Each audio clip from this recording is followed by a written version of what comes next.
Hey everyone, I'm really excited to be here today to discuss the critical topic of technology acquisition with our distinguished panel.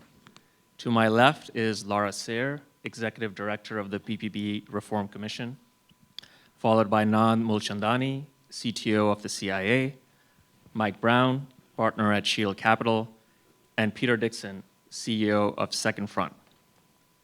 You know, when you talk about technology acquisition and this idea of how the DoD can do this quickly, if you're new to this issue, it's often confusing, like, why is this a problem, right? The United States DoD has the largest budget in the world. It has critical technology needs against geopolitical competitors. The US also has the most innovative marketplace on Earth. So it seems like it's a simple market problem, right? Like, you have the demand side and you have the supply side, the equation exists. But that's not the case. The fact is it's not working and it's broken. Let me just cite a few quick statistics and then we'll turn it over to the panel for a quick Q&A. The DoD spends billions annually in research and prototypes, yet only a small percentage of funded programs transition to production. It currently takes the DoD at least 2 years to approve a requirement for a new technology, 2 years to find funding, and 2 years to get a company on contract. In some ways, this is a very ambitious timeline that I'm describing. This is when things go well, right? The Special Competitive Studies Project recently observed that China leads the US in 5G, commercial drones, hypersonic weapons, and lithium battery production. Maybe it's, you can argue about which technology areas and what being ahead means, but even so, the fact that this is the case is concerning. So I think what this shows is that something is broken, and that brokenness is impacting our geopolitical situation. So we have an all-star panel here. All of them bring very unique perspectives and experiences. And so we want to get their thoughts. We're going to solve this problem in the next 45 minutes. So to start, I'd like to offer an introductory question to everyone. So from your unique perspective and experience, what do you think is the primary obstacle with technology acquisition at the DoD today? And maybe we can start with Lara and then make our way down. Well, thank you for that question. I think that's a great question.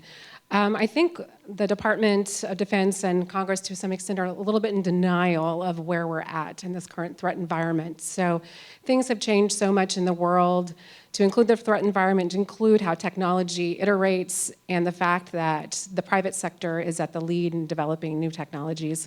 And we're still back in the 60s, thinking that the Department of Defense is driving that innovation when it's flipped significantly. Our processes from our business perspective, which, buying something shiny is a lot of fun, but the business aspect is not that sexy.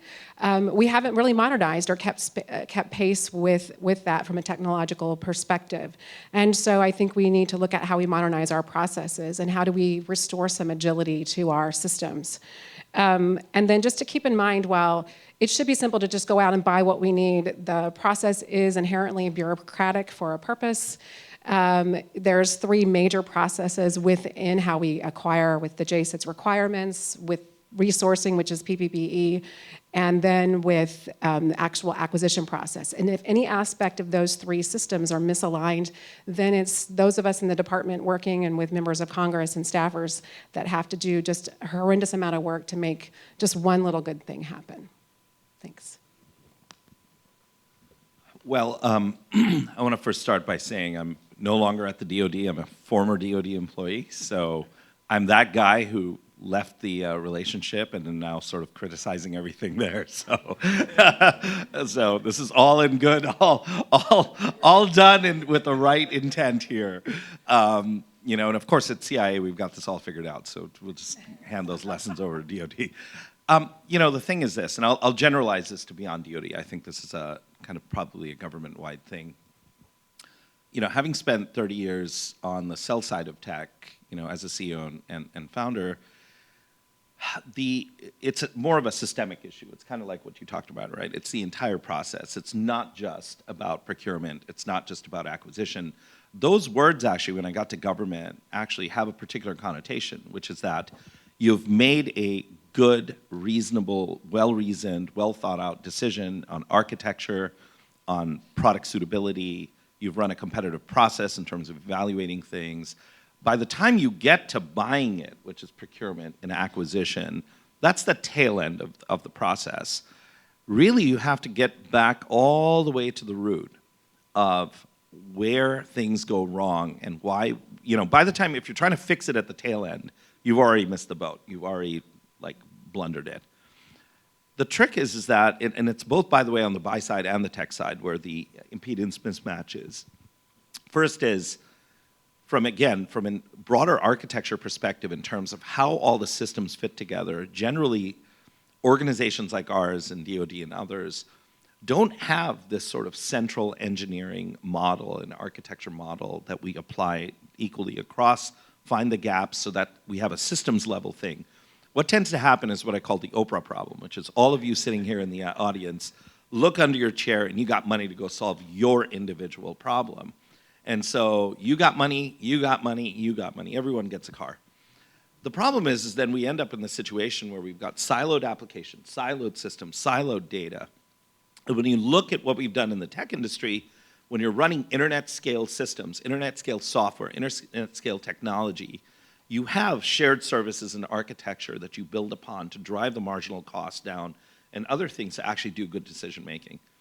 Second thing, and I won't take up too long here before we get to Q&A, the second piece is the idea that program offices are built in an era and thinking where you bought a tank and you kept that version of the tank going.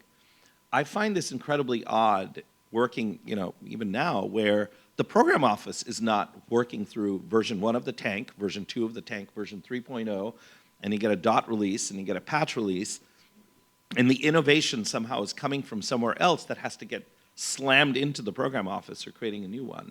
So just the thinking in terms of how product development works, how we actually fund it at the very beginning, and then bring bits and pieces from private industry in to go do the solving. So it's a much broader problem than just one thing. We have to fundamentally hit this at the source and then work your way back on fronts like that. So I have other problems to talk about, but we'll cover those later, hopefully. So I'm a former DOD at this point, but I'll say the same thing that I said at DOD for a couple of years. It took me the first 2 years to figure this out. So Nand is right. We tend to think of funding products or programs instead of capabilities, so that sub-optimizes. And Laura's spot on. It's all about the process. We have a process that was optimized by the Ford Motor Company in the 1950s. It's called the PPBE process that Robert McNamara put in place. Thank goodness we're taking another look at it right now. It's optimized to buy tanks, ships, and planes. And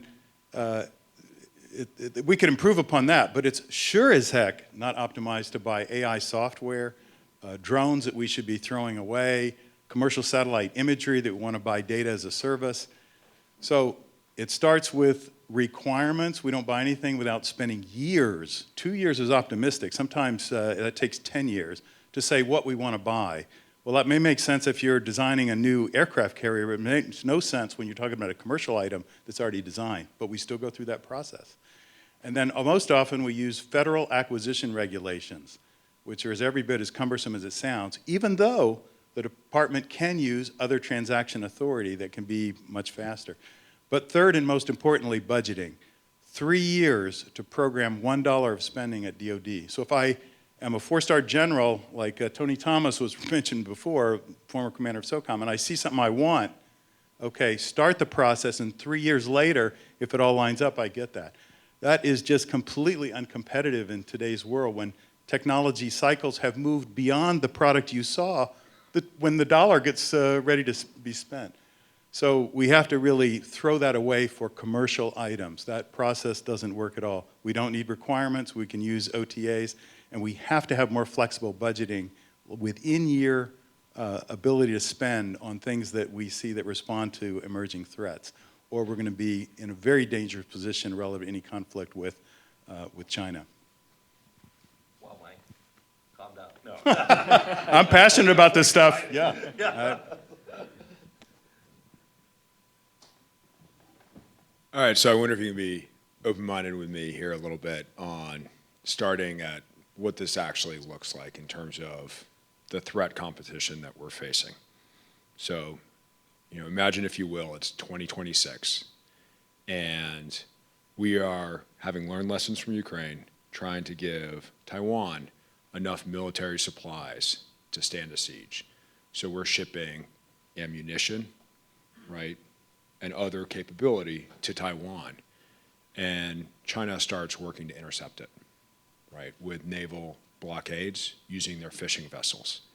And they start getting in front of or even ramming commercial shipping in and out of Taiwan. Insurance rates for ships are 1%. If you're sailing into troubled waters, it's 10%. If bad things are actually happening to ships, they're uninsurable. So we talk about China hitting the beaches. That would be a slaughter for them. They don't need to. They can put in a modern day naval blockade and economically strangle Taiwan in sort of this other than war, little green men in Ukraine type of approach that we are very unequipped to deal with.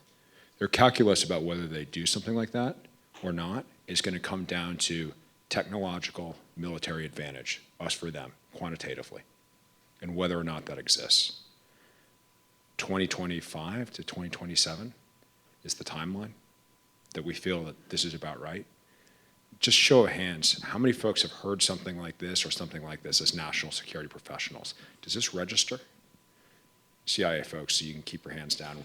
I'm not asking for So what are we doing then? Why are we spending the preponderance of our funding from an R&D perspective on things that have a 10-year plus time frame? It's not going to arrive in time. We talk about acquisition reform. I'm against acquisition reform. It's a 105-month average process from RFI to initial fielding. Reform that, or cut it in half, it still doesn't matter. What we're talking about here is rapid technology injection out of proven prototyping efforts to take ready now or ready very soon technology and try and build up a little bit more quantitative technological advantage so that we don't have the next generation of folks in uniform having to fight a very bloody conflict in the South China Sea. Any other conversation we shouldn't be having. Awesome, thank you all. I also want to say, if folks have questions, feel free to send them in. You can scan the barcode up there, the QR code up there, and then we'll thread them into the conversation. So this question ties into the terrifying scenario, Peter, that you just outlined, but not an implausible scenario. And Nand, I'd like to turn it to you first, and then folks just jump in if you have thoughts as well. So you said this recently, Nand. You said the great power competition battlefield is tech. So what is the nature of this battlefield? That's one aspect of it, is what's happening, for example, in the case of China, but this battlefield is broader. Can you describe it for us? Yeah, I mean, Director Burns, I think other senior leaders of the government have already talked about this, which is, this is ostensibly a battle for territory, but at the heart of it, this is an economic battle, right? It's about dominating industries of the future. At CIA, we are tracking, obviously heavily involved now in the tech. The pivot that Director Burns drove when he took over in terms of moving from CT to great power competition and obviously emerging tech is that battlefield that we're focused on. So what do you think, whether it's 6 or 10 different emerging tech verticals? That's really the game, and it's literally the stuff that Peter talked about and Mike and Laura of, those are the emerging tech areas that we need to dominate, be able to squeeze and bring into our capabilities, both as a government but as a nation, in terms of fostering those emerging tech areas, protecting them, and obviously utilizing them for our own benefit. So at CIA, just kind of putting on my CIA hat, we are heavily involved now in understanding and gaining the same level of intelligence and understanding of these emerging tech markets as support, obviously, to policymakers, right? We're not a policymaking shop, we're not a policymaking operation. It's really to support industrial policy that I think the US is now having to get into. We've already done a lot, obviously, in 5G and semiconductors, and now we're, as policymakers are thinking through, AI, for instance, is the hot topic right now of the day, thinking through that one, emerging tech areas like quantum computing, like biotech, like fintech, high-performance computing, next-generation power and energy. These are all areas that we're working on. Now, this doesn't directly tie into sort of the acquisition and procurement process, but it definitely, the work that we're doing, hopefully policymakers are obviously taking that as a way of thinking through what does government policy look like in terms of nurturing and protecting these areas or building policy around it from a regulatory compliance perspective. But it also gets down to the buying power of, say, a DoD or government, and things like a lot of discussion around strategic capital and things like that, how that all emerges. These are questions that are banging around Washington, and I think at a country level, that at least agency is sort of supporting on that front. Well, I'll add to that. I think this relates to what we buy in the Department of Defense. So if we say the battlefield is tech, yeah, there's tech incorporated on our large weapons platforms, aircraft carriers, tanks, fighter aircraft. But we need to complement those large and very few, and frankly, so expensive we can't afford to lose them in the case of aircraft carriers. We need to complement that set of things we buy with another whole set of lots of small things that augment the capability, frankly put China on the defensive because they don't know what we're going to field. Things like what Task Force 59 did. I saw Commander Michael Brasseur here, who led Task Force 59. Just a quick aside, they took all of the autonomous platforms in the air, surface of sea, subsurface, tied them together with a communications network so they could extend out a range of what a manned ship could see hundreds of miles in every direction. So it's things like that that we need to field, and we have a system that is very much set up to buy more tanks, ships, and planes in the old way. So if we don't figure out how to change the system so we can buy more lots of those small things, we're going to be at a tremendous disadvantage. Can I just add one more thing? Mike's point sparked this, is the small thing versus big thing debate is not only an architectural change that needs to get made, but it gets to the heart of actually the kernel of kind of a reform that could be made, right? In the Valley, when you're building something, and Peter had on this too, was this idea today where you get to the tank, ship, plane problem is people don't even get out of bed in government, and sometimes unless there's like a B attached to it, right? If there's $1 billion or above, that's when people get excited because it gets on the spreadsheet. The idea of series investing, right, where you do that with startups, where you take small amounts of capital that you're going to risk against a very small requirement, you know that there's a large market that you're impacting at some point in time over time, but you start small and you de-risk the thing over small periods of time. So this idea of the sort of drone thing, which is, I think, primarily one of the main things that government is buying sort of in a better way or thinking through this architecture change, the idea of doing things in a small way and then iterating gets to Peter's point as well, which is you're not looking for the one giant bang that happens in 10 years because nobody builds products like that out in industry or in the world today. You de-risk stuff slowly as you build up something slowly across that. The other is the move from hardware to software, which is we need to be thinking through. We don't take software seriously enough. The way we do software in government and DoDs, et cetera, is you have a giant piece of hardware attached to and then a little piece of throwaway software that goes with it. We used to do this in the computer industry 30 years ago where we'd sell a piece of hardware and an operating system came with it and we couldn't charge for it. Now the thing is completely inverted where hardware is practically free. It's the software where the game's at. And I think we need to actually get that stuff really serious in terms of software. It's the hardware stuff is still needed to generate the effect, but that is literally the commodity versus the software, which is really where the game is. So I guess I would just like to add, when we think about buying new technology and adding more things to the department's arsenal, we still have a finite budget, right? $850 billion, it's a lot, has a B. We always have a B. But if we don't divest of the old things, and Congress doesn't let us divest of the old things, we still have a huge expense in sustainment. It's like 70% of a weapons system cost is in sustainment. And so how do we get rid of those things and bring on these new technologies. Your stories are making me think about all my times working on space systems and these massive, I'll call them Battlestar Galactica satellites. And now we're still talking about smaller sats and LEOs, but we can't quite get our mind wrapped around how to do it differently.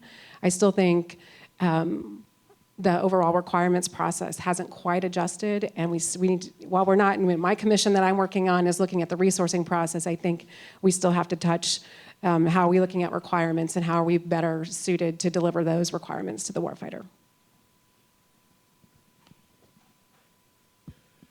Yeah, I feel like I know half the room here. So I'm going to talk a little bit more like we're sitting around a table having a beer and just be really honest, because I don't think we have enough time from a national security perspective to be admiring this problem like we have for the last, 20 years, certainly the last 10. We were talking about how competitive studies project, and that's a really cool effort. Obviously, let's update it. But I don't know. It'd be great if somebody had done a report, 10 years ago or 6 years ago on exactly that sort of, oh wait, we did, right? And so we've been looking at this for a long time, but we're acting like this is new. They're standing up new innovation units all of the time, right? With none of the lessons learned from the previous ones, without even coordinating with the previous ones. It's embarrassing. There's a huge amount of focus on who's going to replace Mike, right? To I don't know if DIU is going to continue to work or not. It's all going to depend on who the next director is. And why is that? It's because they've got a $90 million budget. That's budget dust, right? And so you have to have somebody who can punch above their weight class to do something meaningful in terms of partnerships and bait funds and everything else and trying to make something out of that. DARPA's, their budget's, $2-3 billion? Three plus billion. $3+ billion? What are we doing if the name of the game here is tech injection to get stuff quickly onto the battlefield? So let's just start having a little honesty about what we're doing here. In the national security innovation space, that's supposed to be 12 of the 15 different lines of technological advantage that we're trying to create as a military. But in the traditional defense space, you have all the stuff that's looking at the enemy and then putting that into think tank land and creating this big blue arrow for what we're building, right? It's a huge amount of money and effort and brain power doing all of that, okay, for 3 of the 15 lines of technological effort. Where is that, right, for the 12 out of the 15 in the national security innovation arena? Yet, and the task force was mentioned, which is a phenomenal organization, right, and in a specific focus area. But in terms of the big, broad front doors for the DoD, they came out last year and determined that there were 140 different innovation organizations in DoD trying to act as front doors, because every admiral and general, recognizing how broke the innovation and acquisition process was, stood up their own petting zoo, their own bridge to nowhere, and those things just never die. And now they're a forest of mirrors that nobody can navigate. This is terrible, and this is putting companies out of business, right? So we can think about the big innovation organizations that have stood up. A lot of them have been stood up as bureaucratic land grabs. But there are only 3 that are releasing their metrics. Why is that? Because only 3 have reached speed and scale in terms of metrics that can actually stand up to the light of day. And I'll just call them out right here, right? It's InQtel, it's DIU, and it's AFWERX. And so everybody likes to throw darts at them because they're the shiny objects, but they're the only 3 that are reaching any sort of speed and scale. And next year, if I'm up here again and you want me to add a 4th, start releasing your metrics, right? Or have some sort of accountability and feedback loop, because there needs to be an ROI for what we're doing and the money that we're spending there, because this is the main effort now. So Peter, on that point, what are those 3 organizations? So let's accept the thesis that those 3 organizations are doing something that the rest of the acquisition bureaucracy, broadly defined, is not. What are they doing correctly? You referenced metrics. What are the kinds of metrics they're using? How do we know that these orgs are functioning relative to the others? I'm going to start getting really spicy. I'm going to start naming names. Okay, Marine Corps. I and others have been pushing the Marine Corps to get serious about innovation. They're doing this 2030 plan. That's big, that's bold, right?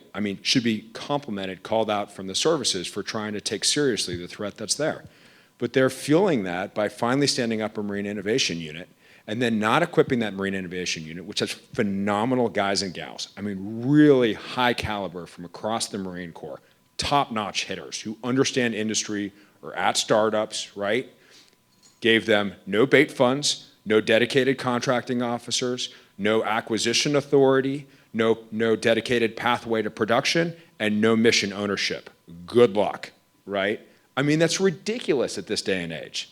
So yeah, I think we need to have a little bit as national security professionals. This is no longer creating self-licking ice cream cones in colored Post-it note land. We need to have a little bit more rigor and a little bit more professionalism about what we're doing if we're actually going to call ourselves national security professionals, and a little bit more honesty. But the metric that counts is projects or capabilities that you got in warfighters' hands. Nothing else matters. No amount of experimentation, prototyping, we did this, we tried that matters. It's only what new technology got into warfighters' hands. So then let's pull on that thread a little bit more. So if the correct metric is transitioning capability into the warfighter's hands, what are the factors that allow that to happen successfully? What has worked, for example, in the case of DIU or other organizations? It really goes back to your first question. It's trying to get alignment on the requirements, acquisition, and budgeting to make something happen. So requirements, we still have to get somebody to say, yes, we need that, and hopefully they can do that as a validation instead of spending 10 years writing out what the commercial market should build. So that's the first disconnect. The second is using or other transaction authority instead of federal acquisition regulations, and having enough people to actually write those contracts. That was a continuous problem, still is for DIU. And the third and most important is budgeting, what Laura's working on now. Again, if you don't get lined up the money so that the prototype can scale, you're introducing a unique DoD valley of death, which is prototype was successful. Now please hang on, we're going to start the budgeting process now, and 3 years later we'll be with you with a contract. And every startup company knows that's a complete non-starter. I can't wait 3 years. Peter could tell us that. So those are the things that you have to line up, develop workarounds, and unfortunately, what we've done so far is just workarounds. What Laura's working on is how do we change the whole system so that it could work better for us? Peter mentioned InQtels and obviously with the IC, and I've actually, in my 10 months at agency, been spending a lot of time with them. So a couple of things that I think we're doing, well, I'm not going to I guess I'll take credit for all the great stuff that we're doing with them. First Why is, not? yeah, why not? May as well. It's a National Press Club. First and foremost is we actually have a very formal process, formal in quotes, where we actually spend time working through our requirements that we actually hand over to InQtel, and then actually have a process by which we're actually the requirement needs inside, and the investment professionals at InQtel actually spend time together working through that. So that gives them a really good idea of what our priorities and needs are on that front. And they're aligning their sort of sectors and things with the way we sort of have our needs, but they also extend that out to sort of think through what our next year and next year after that is going to be. So they're much more of a long-range radar for us. The other is when you look at their model, differs from traditional VCs, which is traditional VCs in the Valley right now are very fashion-oriented, right? There's a 6-month window where everybody's doing investments in, as you can guess, GPT right now. When that thing is not hot anymore, it's going to be something else, right? So they move on. What InQtel does is they're actually very, very broad, right? The level of investment, their equity investments are actually fairly small, but they've done an incredible job of actually doing coverage rather than depth, which in some cases they'll go deep, but the coverage thing is that. And the last piece I'll add is the work programs coming in.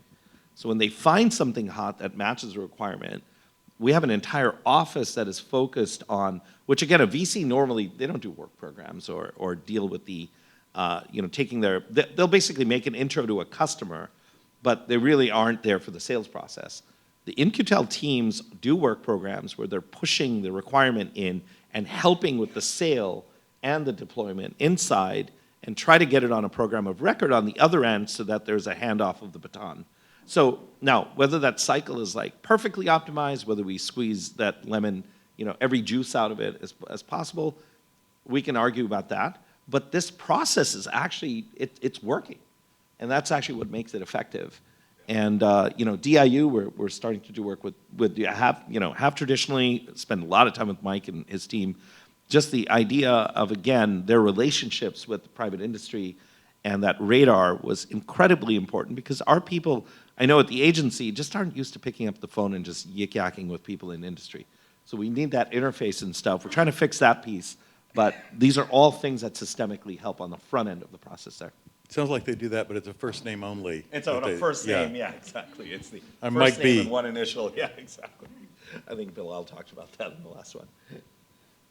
So I want to come back to some of the nitty-gritty of things like the PPBE that Lara is running, because I actually think that work, or that type of work, I know it's happened before, but until we do have some kinds of reforms, it seems unlikely that there's going to be major change. We can concede the thesis that there should be rapid injection of technology because the timelines are what they are, but this work, without this other work, I don't know if we'll be able to get the changes that we need. But let me pull on a different thread just for a moment. So Mike, you were at a VC fund. You were at DIU before. You were part of transitioning many programs into warfighters' hands. We've seen in the last few years a lot more interest on the part of the VC community in actually participating in the defense market, right? Like 5 to 7 years ago, that really wasn't the case. We're seeing that now. You're involved heavily in this. What do you think the DoD should do to encourage investors to build solutions that are addressing DoD's needs? Yeah, maybe some facts for context setting, and Catherine and Bilal did a great job of this, talking about the last panel about the renewed enthusiasm for investing in defense tech. So in 2021 and 2022, $7 billion each year invested in defense tech. 4 years before that, it was $1 billion. So there really is a tremendous amount of momentum here. But there's $350 billion invested by VCs every year. That's more than 3 times the record level R&D budget at the Pentagon right now. But at the Pentagon, we don't act like it's important to influence the $350 billion. And the way we influence that is so simple. We just need to solve the process problem that we talked about here so that the department is buying more commercial items from firms like Peters. And then we get the capitalistic flywheel going where, oh, there's big contracts being let, more entrepreneurs start thinking about national security, more investors like me are backing those entrepreneurs.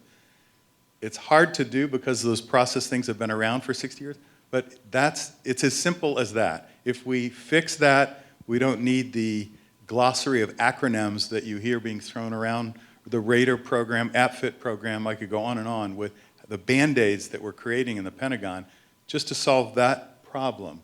We need to be more agile than buying ships, tanks, and planes. It requires a different process, and we have to move the money faster. Then you're going to get the whole capitalistic economy supporting it. It really is that simple. I could throw a couple more things in. 2 things that could just are very simple things, and I think they're the other thing in government sometimes ends up being kind of what I call the Stockholm Syndrome problem, which is government managers getting so boxed in that they feel that they don't have room. And a joke I used to have at the DoD, and here too, is it's like an idea so good must be illegal. All right, the thing is like we feel so boxed in that the legal issues and requirements around this. While you see actually there is actually a lot of latitude. One is trust in it's the principal agent trust problem, which is when you hire somebody at a senior level in government, you do actually and should trust them to be making good decisions. I know there's issues around corruption and graft and other pieces there, but we have to optimize and trust that business leaders inside government intend well and that the problem things are a minor, very, very, very small percentage of that. Once you have trust in senior leaders or even mid-level leaders making decisions, you can make things like, well, yes, you have to do a certain amount of work on an aircraft carrier type requirements, and it's a big program. You can just set a ceiling, a threshold that says something like a couple of $1 million underneath which, all of a sudden, you can start making decisions like you make in the private sector. Because what that does is, companies like Peter, which are, startups that are growing fast, their game is to get the customer and start iterating with them quickly. They value the money, but they also value the engagement with the customer and the requirements work and the flywheel that happens off of that. And exactly Mike's point, which is the power of the purse will incentivize and can generate. I mean, the numbers are crazy, which is small startups don't require billions of dollars to get off the ground. These are, small millions, and the best ones will work its way through. There's a competitive process where even if the DoD or government sprayed money around at 50 startups to just get them engaged and do the requirements work, out of 50, 2 will make it out the other end. And let that Darwinian process make itself through where they can self-select into it. But these are a couple of small things that can start all of a sudden breaking open the thing where, again, there should be 100 companies like Second Front out there competing with each other.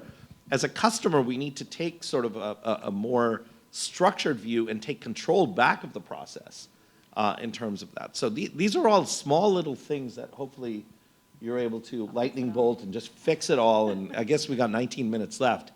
So any big announcements from you to make this happen would be great. Maybe don't create 100 direct competitors to us. Yeah, okay, all right, not you. Yeah, we don't need a third front system and a fourth front system. A second front is good enough, right? But you hit on a key point, though, about the whole delegation of authority. And if you look at how the department is structured, you have a program executive officer who might have 100 programs, multi-billion dollars a year, and yet they don't have the authority to move a few $1 million to adjust to requirements, right?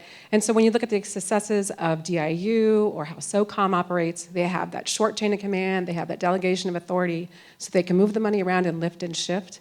And so how do you scale that to $850 billion? I think you can to an extent when you think about how do you delegate down. Otherwise, we'll never compete. Right. Well, have the decision-making process for the billion-dollar stuff and have the decision-making process for under the threshold. Two very completely different things, right? You have the freeway lanes, and then you got the back roads. Like, keep them separate.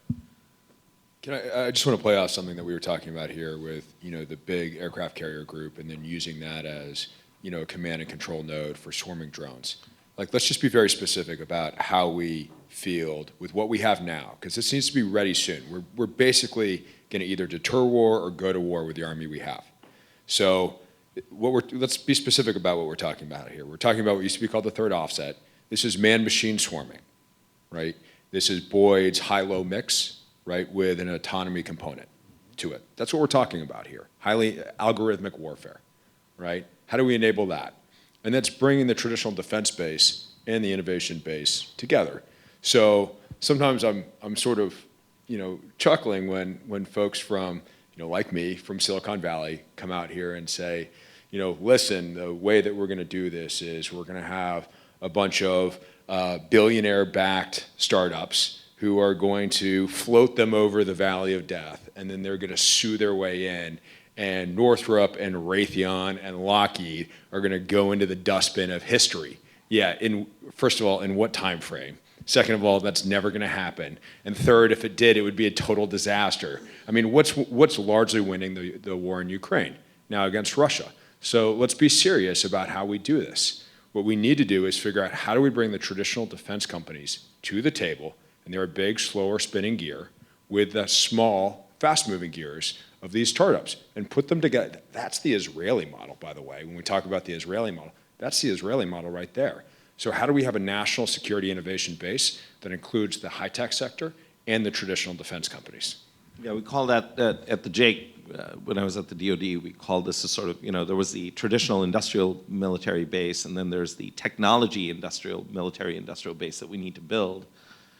We ended up with a bunch of projects that we did, which was very interesting because we had the traditional builders of hardware, which, by the way, we don't do in Silicon Valley, right? We kind of hollowed out, we went asset light in the valley and basically exported hardware out to basically whoever would do it. We wanted to obviously take care of the high margin software stuff, which is, just employees with laptops, please. No factory floors, no materials. Like, as a CEO, I've never built hardware in my life, and it was great. But the point is that, and so but the point is that we, at the end, it's, there has to be some sort of kinetic effect at the end, and somebody needs to build that, and that's not going to go away. And exactly, I mean, there's a huge role for them. But the point is they probably don't have the market cap and the stock option value to be able to attract the engineers. So those have gone to, all our traditional tech industry. So this idea of merging the two, right, is how do we make that? at DoD, we ended up being kind of a little bit of the systems integrator, right? We had a couple of projects where we had to bring hardware person and software company, meet together, build out the API set, build out the place where we can replace a brain in one of these pieces of hardware with a AI-enabled piece of software that we got built separately and had to merge them to. And the idealized version would be is how do we hybridize these the way you're talking about it. The problem, though, right now is I feel in this sort of next generation of, and I believe it's an experiment, this VCs leaning into the, the idea of the $7 billion that's going into defense tech. I guess, Catherine's VC firm calls this American dynamism or whatever word you want to call this, the idea of Silicon Valley leaning in to help defense. I think it's still an experiment. And actually, when you look at the stuff that's happened in that, it's primarily drones, right? And it's hand-operated drones that happen to be built in the United States by American companies. That, to me, is still not innovation. It's an inkling of it, but this stuff needs to take and scale in a much deeper way. When one company is able to sell the Department of Defense or government a large-scale software system that fundamentally changes the game on the hardware side, I believe we will have actually made that transition. The drone stuff is cute, it's interesting. It's not a fundamental radical change. It could help what Peter's talking about in the short term, for sure, but when you're thinking radical change, that's when radical change will happen. So I have to disagree with you here, Nand. Oh, no, here we drones go. are not just cute. Look at Ukraine. It's a game changer there. Agreed. And the innovation that we need is a lot more than that. And so we're seeing investments in rocket launch as a service, as a capability. SpaceX was just the start of that. 3D printing of rocket engines, small satellites that are going up, giving us other sensors beyond optical. There is a vast number of technologies, including AI and cyber, that we're doing besides drones. Fair. Although here's my response. A lot more back. than cute. Yeah, that's fine. But here's my response back, Mike, which is that Ukraine, to me, is a combination high-tech medieval war going on at the same time. It's true. It is a transitionary war between, we've got drones going on and then people are digging trenches. Like, that's insane, right? It's like this weird combination of like Terminator meets, whatever, some Shakespearean, era, a movie. Where we're going to end up in the next game, I fully agree. And even in the drones that are being done, there's a lot of human involvement in that, right? They're piloting it by hand, a lot of stuff. And you're right, there's a lot of AI being delivered, right? Some of the apps that they've built in terms of crowdsourcing the data, being able to do AI targeting, et cetera. So I love this fact, but to me, that's a transitionary one. The question is where's this game going to go 5 years, 10 years, 20 years from now? Modulo, I think Peter's point, which is if something happens in the next 5 years, I think it's still going to be a combination of high-tech drones with hand-to-hand combat, which, it's kind of a weird, it's neither here nor there. Yeah, and I think it's still cute. Well, but something in yeah, the Taiwan Straits will look very different from the land war we're seeing in Ukraine. Yes, I fully agree. So I think everyone agrees that the process is bad. Some believe the process is or should be irrelevant, but the process is important. Lara, maybe you can speak a bit more to the PPBE Reform Commission and its work, and in particular, like where you see that effort leading in terms of addressing some of these structural problems folks have been talking about. So there's a lot wrapped up in all of that, and I apologize. I'm not a tech person, so the things I talk about are being counter-boring. I'm trying to reform myself, but here I am, nonetheless.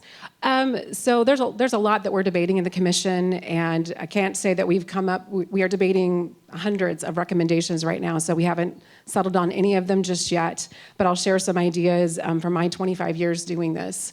The budget structure is unforgiving. And the things we're talking about, the threats that we're facing that we need to be prepared for in 25, 26, that means we need to be buying something different now. But I didn't know about it 2 years ago, so how do I do that since I didn't request my budget that way, right? And if you've ever been unfortunate enough to look at the DoD's budget request. It's thousands of pages of documents that God help you try and read, and industry try to understand what we want to buy. That's what we tell Congress. Here's how we think we're going to go and procure these great things for the warfighter. But the structure is thousands and thousands of line items that we have limited ability to move. And so I think that to have agility, it's truly in the year of execution after Congress has appropriated. And so we need a better partnership with Congress. I mean, we know that there's an inherent tension between DoD and Congress by design, right? The two different branches of government with the checks and balances. But how are we partnering, and can we do better? And can we have better agility to move the funding as we need to? Granted, we need to have more procurement dollars than we do R&D. So I think those are a lot of the discussions we're having around the commission, and then how do we give the authority to the individuals that are making these decisions, the trusted advisors and program managers. So again, those are the things we're debating right now. And any reform, in my opinion, whether it's acquisition or PPBE or JSIDs, it should be to streamline. So don't add more regulation. It should be taking away and making it simpler. Otherwise, when I go back in the department after this gig, I'll be slogging it through and trying to find how I make good things happen for the program managers and the commanders that I support. Can I add two things? I think two things fundamentally I hope PPBE addresses. 3 years to go from start to getting $1 to spend is completely crazy. And so no company in America, I don't care whether you're IBM or Google, takes more than 1 year. Why? It doesn't get better with more time to plan. So we have to come up with a system from beginning to end that is 1 year. That's what I think our goal should be. And second, there's no way we're going to get what we need with 3,000 to 5,000 line items. So Laura's spot on. We have to have some kind of streamlining to say, what are the 100 most important line items? The first budget of the United States for all of the government had 4 line items. Granted, a lot more complexity now than probably 1789, but we have to go back to having a fewer number, 3,000 to 5,000. We're never going to get where we need to be that granular with buckets you can't move from one to another that you planned 3 years ago. I would just add, how do you, I agree with you about reducing the line items, PEs and line items, but how do you still maintain Congress's oversight role, which they have to fulfill? So how do we be more transparent with Congress? How do we use modern systems instead of sending them PDFs? So looking at better processes from a digital perspective so that we make their job easier to give us the money we ask for. No question on the PDFs. It's a very antiquated system we use. But do we think we have better oversight with 3,000 or 5,000 line items? I think the budget's so complex that the members don't understand the whole budget, but look at the line items they care about. And unelected staffers on the appropriations committees are making the major trade-offs on what we go to war with. So not the 4 stars at the Pentagon. Those staffers are making those decisions. Members can get involved and change that, but that's who's creating the budget, because the 3,000 to 5,000 line items is unmanageable. That's where data is not information. Agree. So Congress has to say, oversight's going to be, I care about these objectives, get these done, and I'm going to give you larger budgets and have to trust you're going to do something with those, and if you don't, we'll fire you. That's the way it's done in corporate America, and I think it's a better model than what we have in government. Peter, were you going to say something before? I thought I saw you leaning in a little bit. Get into this. Drop the mic, huh? Yeah, look, I think you set up a bunch of OCO funding to do this. If we think there's a probable chance, a 50% or more chance that we end up in a military confrontation with China in the South China Sea in the next couple of years, I mean, I think at this point we don't have the luxury of going through a 3-year budget process. So set up a big pile of OCO funding, and then from software it should be like buying fuel for a jet, right? Yeah, hey, I'm buying software, it's going to do this. Done. You decide how you do it, and you change it out regularly. I mean, what I will say is I am pretty optimistic in terms of where we are right now. So my company is very unsexy. We are a plumbing company, and we've gotten a ton of venture funding to do it, but we are down at the helping companies we have a production layer, so platform as a service, where we can, in a matter of business weeks, as opposed to years, accredit software to run on national security, particularly DoD systems. That barrier, which we've successfully now overcome, was a 3-year barrier for companies that would cost companies $3 million. And everybody felt like FedRAMP solved this for DoD. Yeah, the number of companies that have done FedRAMP High in the last 12 years that aren't like Amazon and infrastructure companies is 9, right? So when we were telling in the DoD companies to go get FedRAMP High so we could work with them, we were basically telling them to go jump off a bridge. And it was throttling everything. But we've come in and basically built a platform, a venture-backed platform that solved this. Being able to do that, it's not something we would have been able to do 10 years ago, 15 years ago. So, just you take our lived example here, and I think things are turning where the level of understanding, awareness, urgency to action is there.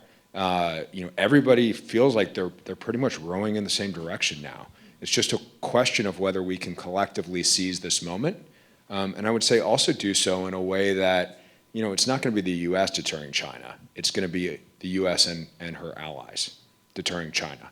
So as we think about reform, we shouldn't just be doing this, like team of teams, right? It shouldn't just be, Silicon Valley replacing the DIB. It should be Silicon Valley and the DIB, right? It shouldn't just be U.S. against China. It should be U.S. and her allies against China. So as we're doing this reform, how do we make sure that we're doing it in a way that's really opening that big tent so that everybody can participate and we can all make sure that democracy persists around the world, and what we inherited from our parents we're able to pass on to their kids. That's why we're all in this room, as opposed to making money some other easier way, right? If I can add to that, Peter hit 2 words that are favorites of mine. One is plumbing. I love plumbing. And platforms. And I guess plumbing platform is kind of one of the things, I talked about the Oprah problem earlier, the sort of vertical app acquisition problem that we have, I think. The thing that we don't do enough is think through the internal. We've also got to be a better customer. It's kind of the way I talk about it, which is that from an architecture perspective, from an IT systems infrastructure perspective, having great platforms and having great plumbing inside helps us actually with this acquisition process, where we can actually rapidly acquire and deploy stuff because we have the IT systems that are built and ready for that. And we just don't invest enough in the foundational plumbing and the piping and other sort of foundational elements inside, because again, the focus on how we acquire stuff and focus on stuff is I have problem X and therefore I need solution X to solve that. We don't talk about the fact that we're investing in a platform which gives us the ability to bring in more vendors, bring in rapidly acquire, and a point you made, right, which is the ability to iterate through. If solution's not working, is to quickly dump it and be able to move to another one. So issues around vendor lock-in, data capture, the user model, everything actually is tied heavily into it. This all sounds very technical and techy, but this is technology we're talking about, and details matter. This stuff matters a lot. And mirroring that and being able to then fund it appropriately and deploy it appropriately is a very key part of what we need to get right. So we have about 2 minutes left. Mike and Lara, any closing thoughts? We'll treat Peter and Nand's last remarks as closing thoughts. I'm just going to say what Laura's doing is the most important thing that can be done to improve getting capability of the warfighter, modernizing our military, and getting us prepared for threats. We have to fix how the money moves to see progress. Cheering you on. Thank you. No, I agree with you that this is a big job. All the years I suffered through the process, it's why I was motivated to help make things better. And I feel like this is a once-in-a-lifetime, maybe once-in-a-generation opportunity to make a big difference so that we can still compete and dominate on the world stage. I try not to think about these things when I go to bed at night, but I dream about this stuff and think of ideas of how I can make it better, and still looking for inputs from anybody who wants to reach out to me. I'm on LinkedIn if you want to find me, but want to thank everyone here for what they do and how we all partner together as a defense industrial base, and I'm going to do everything I can to make things better for all of us moving forward. Thank you. Awesome. Please thank the panel.